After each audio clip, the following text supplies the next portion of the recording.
What's up and welcome to today's quick video. Today I want to give a quick rundown on what it's going to take in terms of parts and cost to put T-bars on a Sportster. It's a little bit different than any other Harley and I haven't seen any videos like this yet on YouTube, so I hope you find this one helpful. First up, the T-bars themselves. These are going to be the Lucky Days San Diego bars. These are 14 inches tall and I picked them up on Craigslist for $150. They retail on the website for $280, and that's if you can find them in stock because they're often out. Next up, I needed a way to extend or replace the stock cable and wiring, so I went with the Burley brand cable and line kit.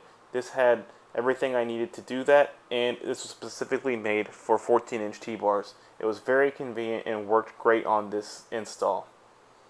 Next thing I wanted to do was optional, and a lot of you might have already had this done, and this is something I've been wanting to do for a while, so since I was already going to be accessing the wiring, I thought I'll go ahead and knock it out at the same time. And that's going to be a tank lift, wire tuck, coil, and ignition relocation. The tank lift, I got this on Amazon for $6. Needed a little bit of grinding, but can't complain for the price. The tape you see here is non-stick self-fusing tape. It's $5 a roll for me at Home Depot, and I use about 1.5 rolls. The other thing was going to be the ignition and coil relocation and spark plugs, or should I say spark plug cables. This was $110 through DK Customs and was very convenient as well. High quality product there, really great, and really cleaned up the look of the bike.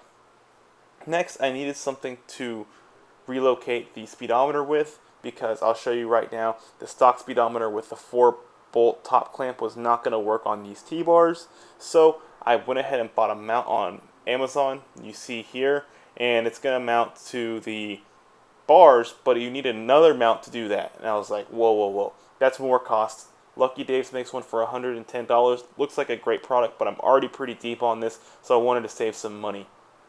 LA Choppers makes one for $50, but I said, hold up, before I do any of that, I want to go ahead and see if I can mount this thing to the headlight visor, and that's what I did in my last video, and it worked out good so far. I may eventually move it to the bars, but right now I was able to save a little bit of money on that.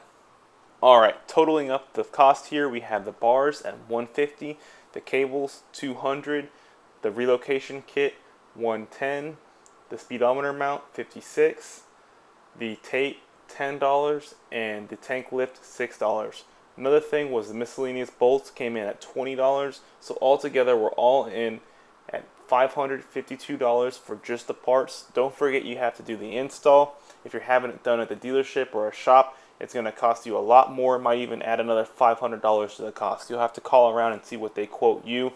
I decided to tackle this on my own. So I learned a lot about my bike in the process, and I hope in today's video I shared a little bit with you about what it's going to take to put these on your Sportster, because the cost for me really did add up. So I hope you all have a better expectation on what it might cost you. Thanks for watching and subscribe to the channel. In the next video I'll be throwing these bars on. Peace.